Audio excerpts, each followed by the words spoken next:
Illinois never saw it coming.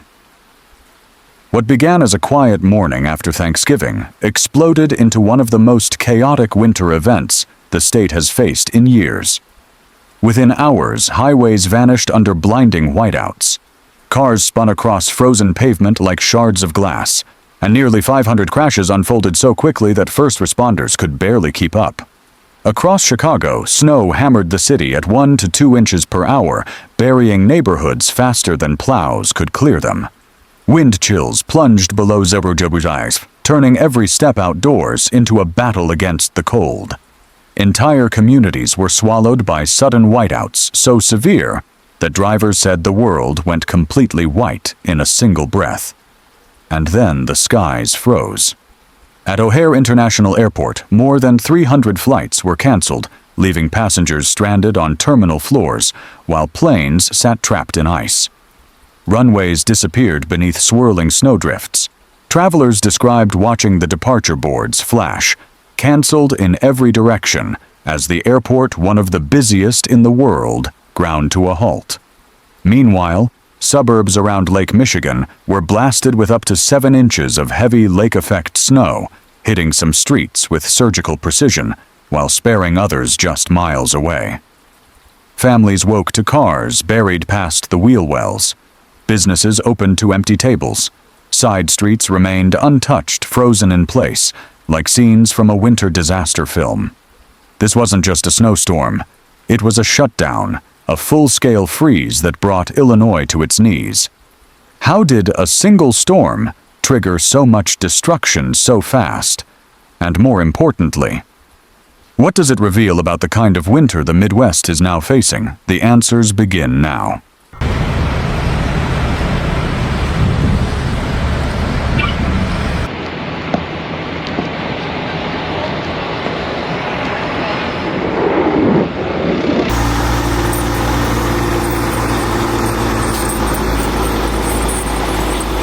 The storm's beginning was almost innocent.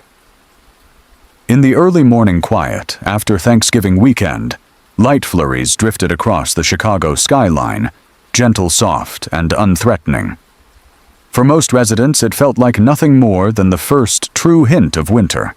But behind those harmless flakes, the atmosphere was already shifting into something far more dangerous. Before sunrise, a surge of Arctic air plunged south from Canada, carrying temperatures cold enough to freeze exposed skin within minutes. As that frigid air mass swept across the still warmer waters of Lake Michigan, something powerful ignited in the atmosphere. Meteorologists watching radar screens saw the storm intensify rapidly faster than early-season winter systems typically do. By mid-morning, the transformation was undeniable. Snowfall rates in Chicago and surrounding counties surged to 1 to 2 inches per hour, coating the city in a thick, fast-building blanket of white. Roads that had been clear just an hour earlier vanished beneath accumulating snow. Wind gusts stirred flakes into swirling patterns, creating the first early hints of the whiteout conditions that would soon bring travel to a stop. Across the state, totals climbed at an alarming pace. Chicago 8.4 inches, Springfield 8.9 inches, Rockford 8 inches, Lincoln 7.8 inches, Peoria 5.2 inches. But the most dramatic scenes unfolded in the suburbs where lake-effect snowbands hit with pinpoint precision. Communities like Sleepy Hollow, Schaumburg, Streamwood, Batavia, and Aurora were pounded by 6 to 7 inches of snow in a matter of hours. Residents described watching their streets turn from damp pavement to deep drifts faster than they could react. Meteorologists issued a winter weather advisory from noon to midnight, warning of rapidly deteriorating conditions, slick roads, dangerous wind chills, and visibility that could drop to near zero with little or no warning. But even those alerts couldn't fully capture the speed at which the storm escalated. Drivers who began their commute under cloudy skies suddenly found themselves in whiteout conditions so severe that headlights disappeared into the storm. Pedestrians felt the first sting of wind chills dipping below 0 degrees Celsius, forcing them to lean into the wind just to make progress down city sidewalks.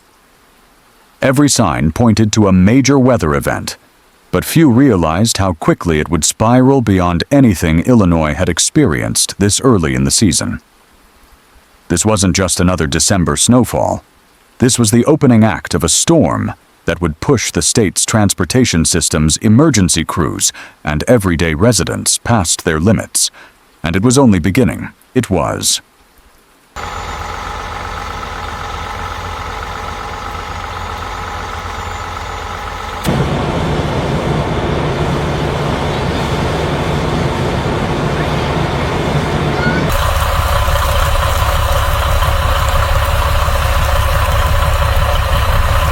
As snowfall intensified across Illinois, the state's massive transportation network, one of the busiest in the Midwest, began to unravel with stunning speed.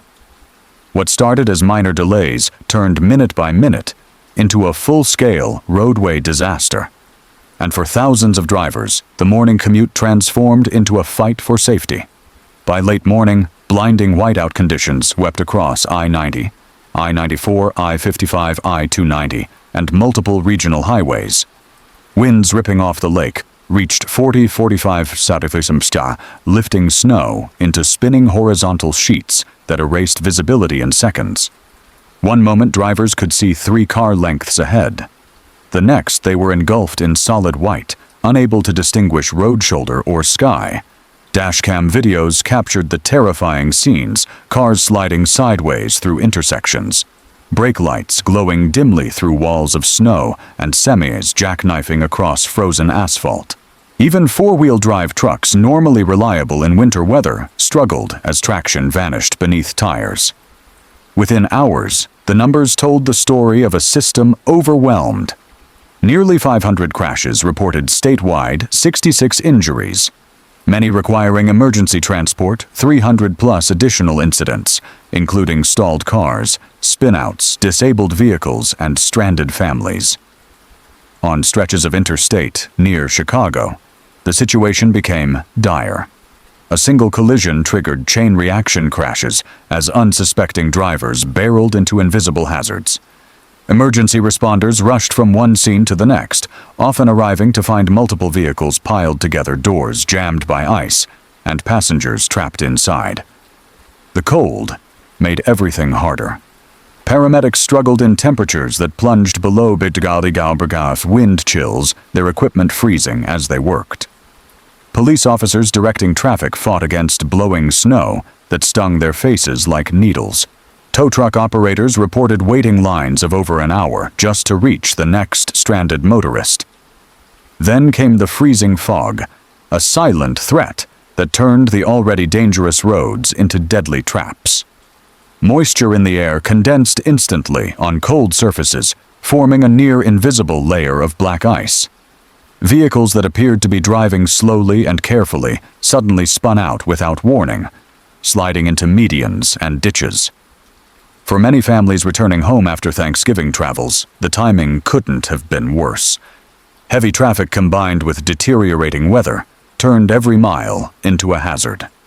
Cars crept forward in stop-and-go lines that stretched for miles, headlights glowing faintly through the swirling snow. Plow crews worked non-stop, but snowfall rates outpaced their ability to clear the roads. Every pass of the plow was undone within minutes as fresh snow blanketed the pavement. Salt trucks struggled with icy surfaces that refused to melt in the sub-zero wind chills. By early afternoon, Illinois State Police issued a blunt warning to residents. If you do not need to travel, stay home. Conditions are extremely dangerous. But for many already trapped on the roads, the warning came too late. Across the state, the once familiar rhythm of traffic had collapsed into gridlock emergency lights, flashing against the whiteout like distress signals. This wasn't simply a winter inconvenience, it was a transportation failure unfolding in real time, exposing just how vulnerable Illinois is when a storm of this scale strikes with little warning. And the storm was far from over. Hit? Already hit. Yeah, one more. Yeah.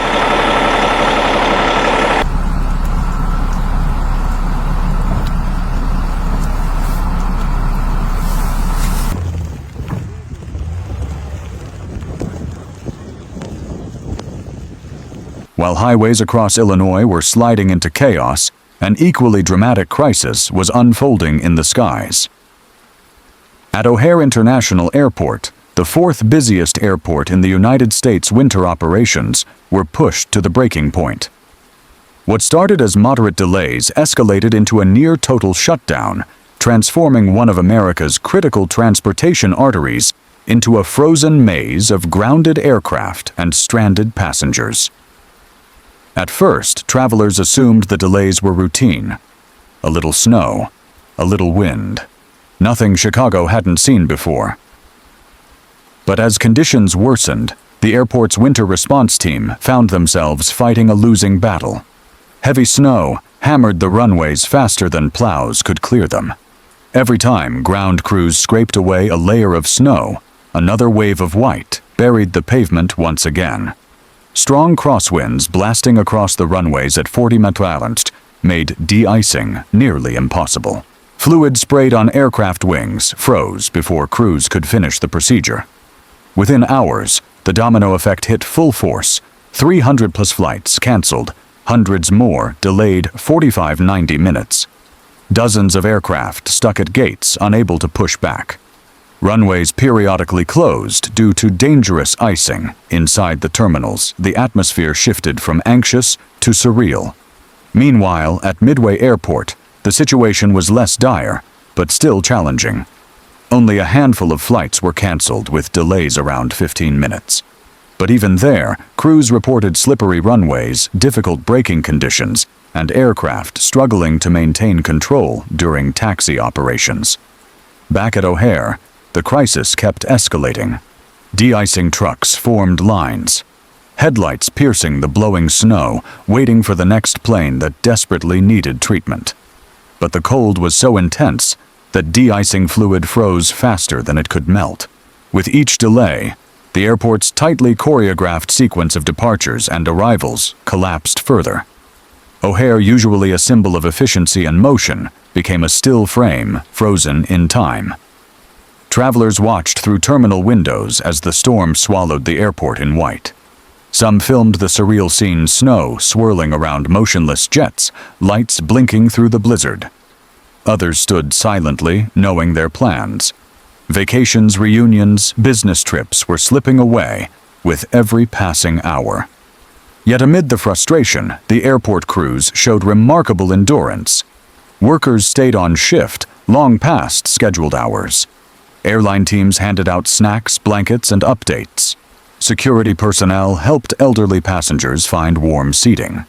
Everyone understood this was not an ordinary storm, and extraordinary effort was required to keep people safe. By late afternoon, one thing was clear. The Illinois snowstorm had managed to shut down not only the state's roads, but its skies as well. And the chaos on the ground would soon reveal an even deeper story.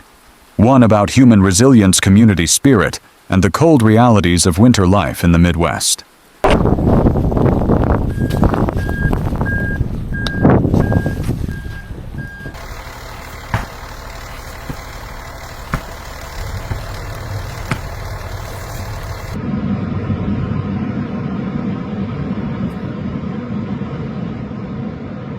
While highways collapsed and O'Hare shut down, the most personal and revealing moments of this storm played out far from the headlines in the neighborhoods, homes, restaurants, and sidewalks of Chicago. Here, the storm wasn't just a news event. It was a lived experience that disrupted daily routines, tested patience, and showcased the strength of community bonds. By sunrise, residents stepping outside found a transformed world. Main roads were slowly clearing, but side streets, the arteries of every neighborhood, were buried under thick, untouched snow. Cars sat entombed, their silhouettes barely visible beneath white mounds. Porch steps vanished. Mailboxes disappeared. Even sidewalks looked like frozen waves carved by the wind. For many, simply starting the day became an obstacle course. Drivers attempting to leave for work spun helplessly in snow-packed alleys. Engines revved, tires whined, and cars slid sideways instead of forward. Some neighbors gathered in small groups, each taking turns pushing vehicles free, one car at a time, forming impromptu teams bound by necessity. In River North, restaurant owner Nick Ramos described his morning commute as a long, slow battle. A 20-minute drive stretched past 50 minutes. Visibility dropped without warning. Every turn risked a slide into parked cars or curbs. When Nick finally arrived at his restaurant, the dining room was nearly empty. The storm had scared away most customers. For small businesses already stretched thin in winter, losing a day's traffic was no small setback. Across Chicago's north side, pedestrians faced their own struggles. Sidewalks frozen beneath a thin layer of ice forced people to walk slowly and deliberately, arms out for balance boots, scraping for traction. Residents described the sensation as walking on glass covered in powdered sugar. One misstep could send someone crashing onto concrete. Parents bundled children like Arctic explorers as they trudged through knee-high drifts on their way to daycare or school pickup points. Elderly residents stood at their windows waiting for the sound of a neighbor's shovel to signal that help had arrived. But despite the challenges, life didn't stop. At Millennium Park, the rink became a refuge, a place where Chicagoans embraced the moment rather than fought it. Couples held gloved hands beneath gently falling snow. Families captured photos with the skyline blurred in soft white. Groups of friends carved loops on the ice, turning chaos into celebration. Meanwhile, throughout the suburbs and city blocks, neighbors looked out for one another. Teens shoveled sidewalks for elderly residents. Volunteers offered warm drinks to exhausted plow operators. Local diners prepared free coffee for emergency responders working impossible hours. Strangers helped strangers push cars, dig out driveways, and cross icy paths safely. Even in the coldest moments, literally and figuratively, the warmth of community cut through the storm. But life was far from back to normal. Businesses struggled with low traffic. Workers arrived late or not at all. Public transit faced delays as trains froze on the tracks and buses got stuck in drifts. Inside homes, the hum of heaters ran non-stop as families prepared for another night of dangerous temperatures. Illinois had survived the first wave of the storm, but the hard questions and the hard science behind this extreme event were just beginning to surface.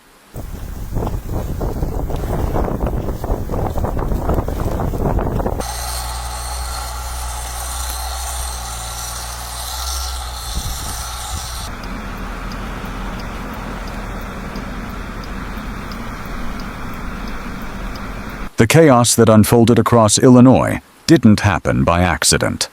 It wasn't simply bad luck or typical winter weather. This storm was the product of a rare and powerful collision of atmospheric forces, the kind that meteorologists study, model, and warn about, but that even experts admit is becoming harder to predict. To understand what made this event so destructive, we have to rewind to the storm's first spark. High above the Midwest, a surge of Arctic air plunged southward from Canada, carrying temperatures colder and drier than anything Illinois had seen so early in the season. As this frigid air mass approached the Great Lakes, it met something it could not ignore: the still warm waters of Lake Michigan. Even in December, Lake Michigan retains heat from the fall months. That warmth became the storm's fuel. When the Arctic air swept across the lake, it triggered rapid evaporation. The cold air rising from the lake surface became saturated with moisture, and that moisture rose, cooled, and condensed into towering, moisture-packed snow clouds. Within minutes, the lake effect engine was running at full power. These clouds developed into narrow, highly concentrated snow bands, the kind capable of dumping several inches of snow on one community, while leaving another just a few miles away, almost untouched. That's why places like Sleepy Hollow, Schaumburg, and Streamwood were plastered with 6 to 7 inches of snow, while nearby towns saw modest totals. But the lake effect bands weren't alone. Together, they created a double-layered snowfall event, the worst kind for road crews and travelers. Then came the wind. Gusts up to 40-45 mph whipped across highways and open fields, lifting fallen snow back into the air and creating blinding whiteouts. These weren't gentle flurries. They were dense, swirling sheets of snow that erased visibility in seconds, making even short trips dangerous. Drivers described the experience as like driving into a wall of white. More dangerously, the wind boosted the formation of freezing fog and black ice coating roads with a thin, invisible layer that turned pavement into glass. This played a major role in the nearly 500 crashes reported throughout the state. Meteorologists called the event a classic early-season lake effect setup. But with a critical difference, this setup was far stronger, faster, and more intense than usual. These factors combine to produce storms that grow faster, hit harder, and last longer. This storm didn't just bury homes and disrupt travel. It revealed the fragility of the systems we rely on and the need to prepare for winters that no longer behave like the winters of the past.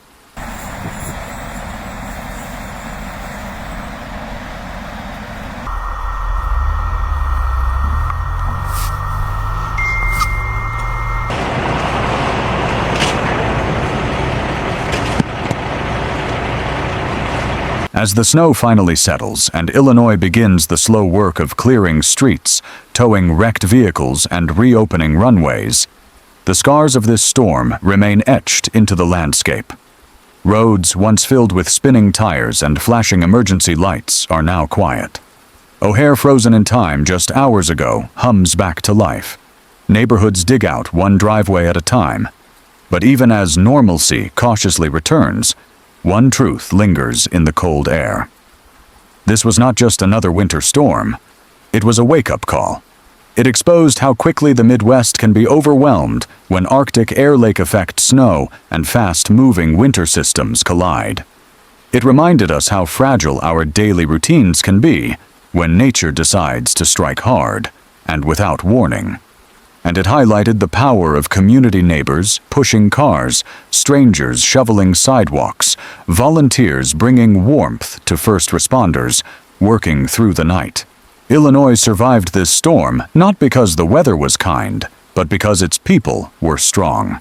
But as temperatures drop and winter stretches ahead, another question emerges, one that scientists, officials, and residents are all asking: if this is how the season begins, what will the next storm look like?